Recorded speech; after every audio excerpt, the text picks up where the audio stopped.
dawladda federaalka Soomaaliya ayaa maanta markii ugu horeysay shaacisay magacda dadkii ka dambeeyay qaraxii lagu hoobtay 14 Oktoobar ka dhacay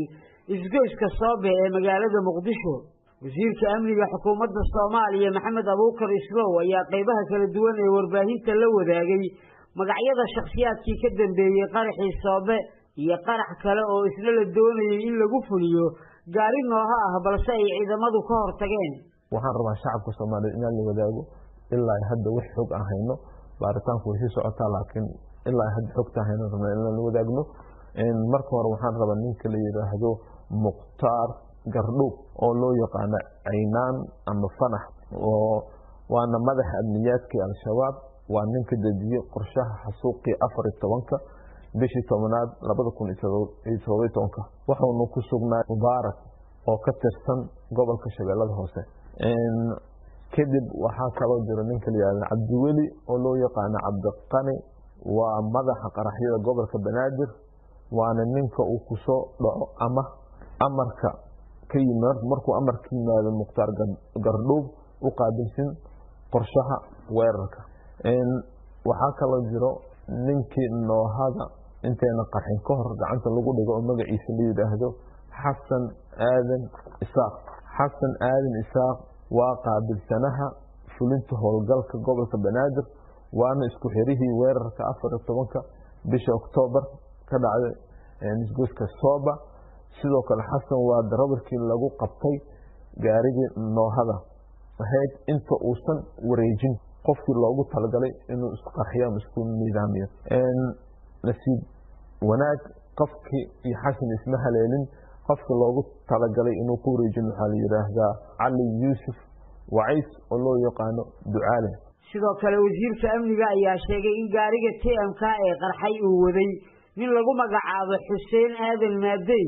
oo deganaa deegaanka Mareerey ee gobolka Shabeellaha Hoose. sidoo kale waxaa jira gaariga TMK qarxay darawalkii waday waxa la yiraahdaa Xuseen Aadan Maadey Ismaan Xaaji oo ku magac dheer yahay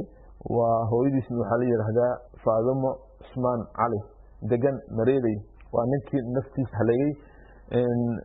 fuliyeen gaadiidkii weerarka ama TMK aha qorshaha dhagarqabayaashu waxay ahaayeen ku fuliyeen laba gawaari oo kala ah nooha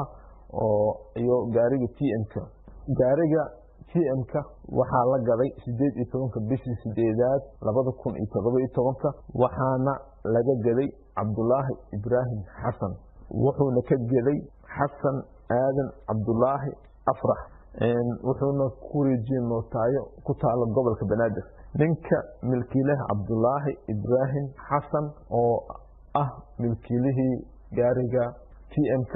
ilaa hadda uu maqan yahay marka mar dhow waxaan soo bandhigaynaa sawirkiisa waxaana u ballan qaadaynaa qofkii soo sheego in la siiyo abaalmarin uu ku farxo. Maxamed Abuukar Islow ayaa tafaasiil dheeri ah ka bixiyay qaabka gaariga TMK uu ku soo gudbay koontarooladii ay joogeen ciidamada dawladda waxaana uu tilmaamay in gaariga markii ay ciidamada u diideen inuu gudbo ay damiinteen rag caan ah oo si weyn looga yaqaano deegaanka ceelasha biyaha. gaariga marka la galay waxaa lagu bilaabay wadada afgooye si ay u bartaan dadka taariikhda markay 13 bishii 9aad waxa gaariga lagu qabtay siinka dheer waxaana gaariga waday Xuseen Aadan Maadey waa ninka naftiisa haligaha ah gaariga marka la qabto waxa goobta soo gaaray Cabdullaahi Ibraahim Xasan oo ah milkiilihii baabuurka marka ciidamada goobta ku sugnaa ku qanci waayeen milkiilihii baabuurka Cabdullaahi Ibraahim Xasan waxa goobta soo gaaray Cabdiweli Axmed Diiriye oo ceelasha si weyn loogu yaqaano deegaankaas ceelasha asagana sidoo kale waa lagu qanci waayay Cabdiweli Axmed Diiriye markaas kadib waxa uu Cabdiweli telefoon u diray nin la yiraahdo Mukhtaar Maxamuud Xasan oo ah nin si aad loogu yaqaan asagana ceelasha biyaha marka Mukhtaar Maxamuud Xasan ee ciidamada ku qanceen sidaasina baabuurkii ku soo daayeen. dhinaca kale wasiirka gargaarka iyo arrimaha masiibooyinka ee xukuumadda Soomaaliya Dictoresa Maryam Qaasim Axmed ayaa maanta iska casishay xilkii ay u haysay xukuumadda federaalka Soomaaliya waxaana ay iscasilaadeeda ku macnaysay inay ku salaysan tahay dana shakhsi ah oo iyada u gaar ah anigoo ah Dr. Maryam Qaasim Axmed wasiirka wasaaradda gargaarka iyo maareynta musiibooyinka waxaan rabaa inaan idin xaqiijiyo inaan iska casilay xilkii wasiirnimada oo aan u hayay xukuumadda anigoo ilaahay uga baryaaya xukuumadda booskayga qof aniga iga wanaagsan oo u buuxiyana inay hesho hadda waxaan uga tegay xilkii aan hayay waxaa igu adkaatay duruufta shaqo aniga institution sidii looga shaqeeyan aqaanaa department dhisan ama wasaarad ha ahaato waa ka shaqayn kara laakiin shaqada marka isbarbaryac tahay wax walba isku qasan yihiin waxba kala baxsaneen macnaha confusion badan ayaa laga qaadaya macnaha xukuumadda waxaan ugu rajaynayaa oo ilaahay uga baryayaa inay horumar gaaraan waa wasiirkii labaad ee iska casila golaha xukuumadda ee uu hogaamiyo ra'iisul wasaare xasan cali khayre waxaana wasiirka gargaarka ka hor iska casilay xilkiisii wasiirkii gaashaandhigga ee xukuumadda Soomaaliya